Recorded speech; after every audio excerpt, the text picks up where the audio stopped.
नमस्कार। आज हम बात करेंगे साष्टांग प्रणाम या साष्टांग दंडवत भी जिसको बोला जाता है, इसके विषय में। ये साष्टांग दंडवत क्या है, साष्टांग प्रणाम क्या होता है। यह बहुत ही सुप्रसिद्ध अभिवादन का एक तरीका है। किसी को अभिवादन करना, किसी को प्रतिष्ठा देना, किसी को इज्जत देना, इसके लिए जो साष्टांग जो है इसको सर्वोच्च माना गया है, सबसे उत्तम माना गया है इसको। तो यह साष्टांग का मतलब क्या होता है और इसको कौन कर सकता है, आज हम इसके विषय में बात करेंगे। तो साष्टांग एक संस्कृत शब्द है जिसके विषय में दो विद्वान हैं, मतलब दो ग्रुप है विद्वानों का, उनका अलग अलग मानना है इसके विषय में, अलग अलग मत है इसके विषय में। जो पहला जो ग्रुप है, जो पहले जो विद्वान हैं, उनका मानना है कि साष्टांग मतलब स प्लस अष्ट प्लस अंग, मतलब तीन शब्दों का मेल है जिसको हम लोग साष्टांग बोलते हैं। स मतलब होता है साथ में, जैसे उदाहरण लीजिए सहर्ष, मतलब हर्ष के साथ में, खुशी के साथ में, ठीक है। सशर्त, शर्त के साथ में। तो स का मतलब होता है साथ में, अष्ट का मतलब होता है 8 संस्कृत में, और अंग मतलब जो हमारा शरीर का अंग है। तो जब हम किसी को अभिवादन करते हैं या प्रणाम करते हैं, हमारे शरीर के 8 अंगों का इस्तेमाल करके, अगर एक साथ में इस्तेमाल करके हम अगर किसी को अभिवादन करते हैं, किसी को अगर हम प्रणाम करते हैं, तो इसको बोला जाता है साष्टांग प्रणाम, इसको बोला जाता है। कुछ लोग इसको साष्टांग दंडवत भी बोलते हैं। तो ये हो गए हमारे जो एक विद्वान है जिनका मत है। जो दूसरे जो ग्रुप है विद्वान का, उनका मत ऐसा है कि यह 8 अंग का नहीं बल्कि 6 अंगों का इस्तेमाल करके, 6 अंगों को इस्तेमाल करके जो अभिवादन या जो प्रणाम किया जाता है उसको साष्टांग बोला जाता है। वे लोग साष्टांग में 2 शब्द देखते हैं इसमें, ठीक है। उसमें षष्ठ प्लस अंग, षष्ठ मतलब 6 होता है संस्कृत में, और अंग मतलब हमारा शरीर का अंग है। तो इनका मत है कि 6 अंगों के मदद से अगर आप किसी का अभिवादन करते हैं तो उसको साष्टांग बोला जाता है, ठीक है। तो एक विद्वान है जिनका मत है 8 अंगों के मदद से जो मतलब किसी का अभिवादन किया जाता है या प्रणाम किया जाता है उसको साष्टांग बोलते हैं। जो दूसरे विद्वान हैं उनका मत है कि 6 अंगों की मदद से जो अभिवादन किया जाता है उसको साष्टांग बोलते हैं। तो वह 8 कौन सा अंग है उसके विषय में हम अभी आपको हम बतला देते हैं, और उसमें से कौन सा 2 अंग है जिसको जो दूसरे विद्वान हैं वे नहीं मानते हैं। तो जो पहला 8 अंग में से जो पहला अंग है वह हो गया हमारा सर। यह काफी प्रचलित अभिवादन का तरीका है। हम लोग अपना सर के द्वारा हम लोग अभिवादन करते हैं, जैसे किसी को सर झुका करके हम लोग अभिवादन करते हैं, जो पूरी दुनिया में यह काफी प्रसिद्ध है। दूसरा हो गया हमारा हाथ। हाथ के द्वारा भी हम लोगों को अभिवादन करते हैं, जैसे भारतवर्ष में हम लोग किसी को इस तरीका से प्रणाम करके भी करते हैं।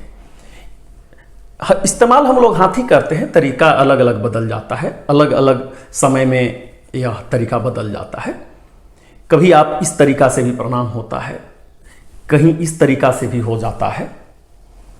कभी कभी अगर अभिवादन अगर हमको हमारे मित्र को ही करना है तो हम लोग हाथ मिला करके भी कर लेते हैं,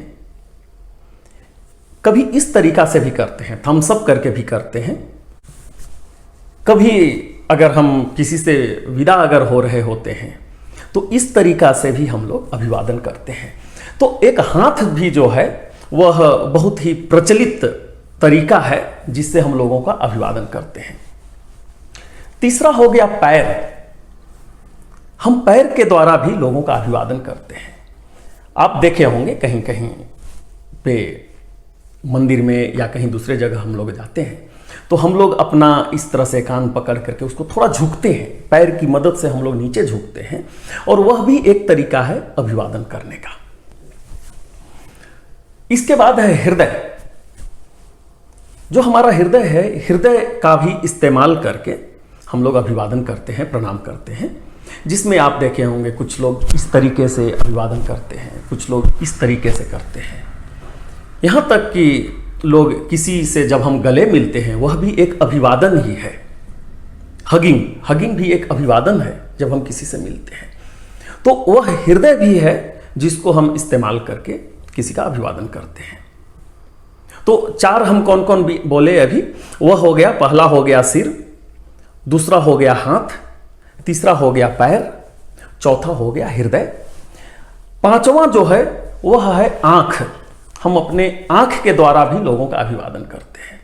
आप देखे होंगे बहुत समय ऐसा होता है कि जब आप ना हाथ हिला सकते हैं ना कुछ, आप आंख के द्वारा ही अभिवादन करते हैं। जैसे हम लोग अगर कोई अगर आता है और हम अगर उसको देख लेते हैं तो कुछ इस तरीके से, जैसे कि इस तरीका से थोड़ा देर के लिए आंख बंद करके सर नीचे झुका अगर लेते हैं तो वह भी एक अभिवादन का एक तरीका है। तो आंख का इस्तेमाल करके भी हम लोग अभिवादन करते हैं। छठा जो हमारा हो गया वह हो गया जांघ है, मतलब हमारा पैर का जो ऊपरी हिस्सा है उसको जांघ बोलते हैं। तो जांघ के द्वारा भी हम लोग अभिवादन करते हैं। हम में से कुछ लोग सोच रहे होंगे कि जांघ से भला किसी को कैसे अभिवादन किया जा सकता है। बिल्कुल अभिवादन होता है। अगर आप दो योद्धाओं का अगर अभिवादन देखेंगे जो कहीं कोई कुश्ती लड़ते हैं या मैदान में अगर कहीं किसी से मिलते हैं तो वह अपने जंघा को ही ठोक करके पीट करके अभिवादन करते हैं। अगर मैदान में अगर युद्ध के लिए भी जाते हैं तो अपना जंघा को ही पीटते हैं, वह अभिवादन करते हैं। आज के दिन में वो जो जंघा वाला जो है वह अपना हाथ ले लिया है, ए पोर्शन ले लिया है। आप देखे होंगे कि अगर 2 फ्रेंड अगर मिलते हैं, किसी को अभिवादन करना होता है तो इस तरीके से टच करते हैं एक दूसरे का, या फिर ए वाला जो पोर्शन है इसी को टच करते हैं ऐसे।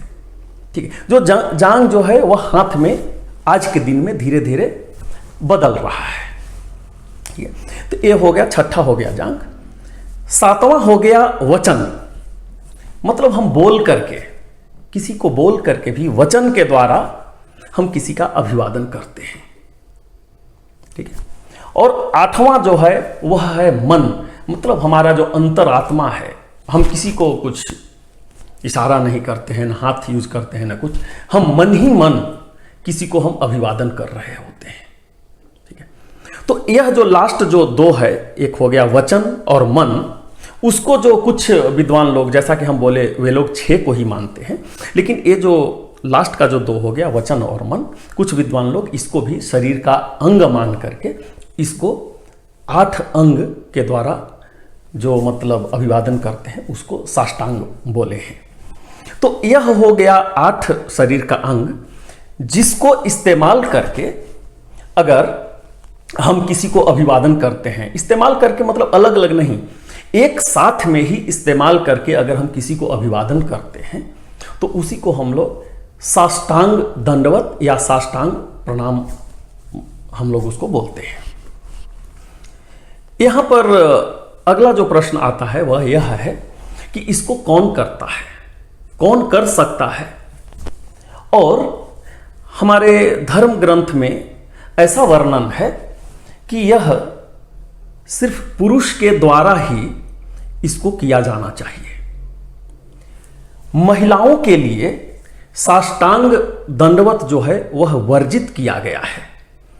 वह वर्जित क्यों किया गया है वह हम आपको हमारे अगले जो वीडियो बनाएंगे उसमें हम आपको समझाएंगे कि महिलाओं को साष्टांग दंडवत करने को क्यों वर्जित किया गया है, या फिर अगर जो महिलाएं हैं वे साष्टांग किस तरीका से करते हैं।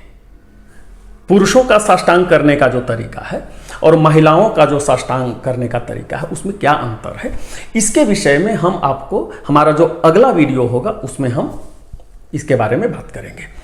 तो हम उम्मीद करते हैं कि यह विषय आपको पसंद आया होगा, और अगर आपके मन में किसी तरह का कोई प्रश्न है तो आप हमारे कमेंट सेक्शन में जा करके अपना प्रश्न लिखिए, हम उसका उत्तर देने का कोशिश करेंगे।